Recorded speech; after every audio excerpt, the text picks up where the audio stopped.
সুবর্ণরেখা নদীর তীরে এক অনন্য লোক উৎসব হলো বালি মেলা, যা জনমানুষের ছাতুর সংক্রান্তি নামেও পরিচিত।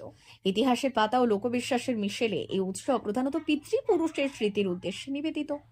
চৈত্র সংক্রান্তির পুণ্যতিথিতে সুবর্ণরেখায় স্নান সেরে পূর্বপুরুষদের উদ্দেশ্যে ছাতু উৎসর্গ করার এই প্রাচীন রীতি আজও বহমান। লোকগাথা অনুযায়ী এই বিশেষ দিনে সুবর্ণরেখা নদী গঙ্গার ন্যায় পবিত্র হয়ে ওঠে।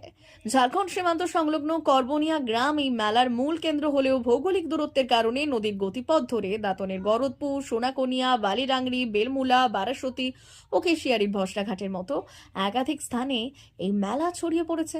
বিশেষত দাঁতনের বেলমুলা গ্রামটিতে পশ্চিমবঙ্গ ও ওড়িশার সংস্কৃতির এক অপূর্ব মেলবন্ধন লক্ষ্য করা যায়। খর রৌদ্রে বালুচর যত উত্তপ্ত হয়, মেলা যেন ততই জনসমুদ্রে পর্যবসিত হয়। ঐতিহ্যের এই ধারা একসময় স্থিমিত হতে বসলে 2010 সাল থেকে বেলমুলার স্থানীয় সুকান্ত সংঘ এই উৎসবের পুনরুজ্জীবনে গুরুত্বপূর্ণ ভূমিকা গ্রহণ করে। সংঘের সম্পাদক উত্তম কুমার বেরার তত্ত্বাবধানে মেলাটি এখন নতুন আঙ্গিকে প্রাণ ফিরে পেয়েছে। ভোর থেকে বিকেল পর্যন্ত চলা এই মেলায় দুই রাজ্যের হাজার হাজার মানুষ মিলিত হন, যা কেবল ধর্মীয় আচার নয়, বরং সীমান্ত অঞ্চলের এক গভীর সামাজিক সংহতির প্রতীকে পরিণত হয়েছে। ঐতিহ্যবাহী এই মেলা আজও বাংলার লোক সংস্কৃতির শিকড়কে সগৌরবে টিকিয়ে রেখেছে। মেলায় মাটির জিনিসপত্র সহ একাধিক সামগ্রী বিক্রি হয়। দুই রাজ্যের ব্যবসাদাররা দোকান নিয়ে আসেন এই দিন।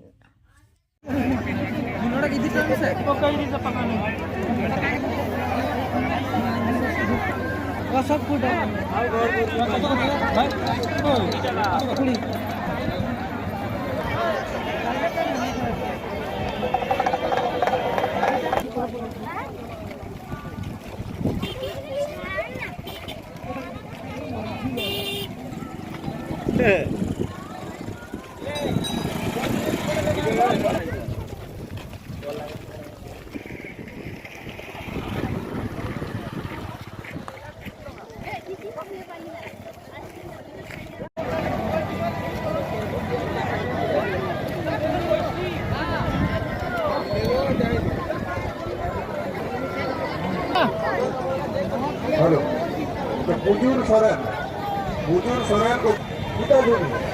আপনি যদি কন্ট্যাক্ট হিসেবে থাকেন অতি সত্তর আমার মূল অফিসের কাছে আসুন, আপনার লোক আপনাকে কথা বলি করছে।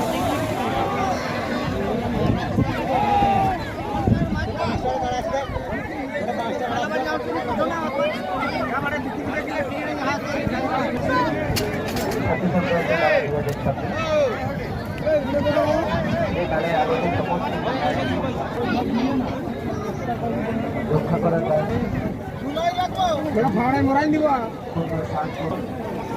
অপ্রীতিকর ঘটনা ঘটানোর চেষ্টা করবেন না বা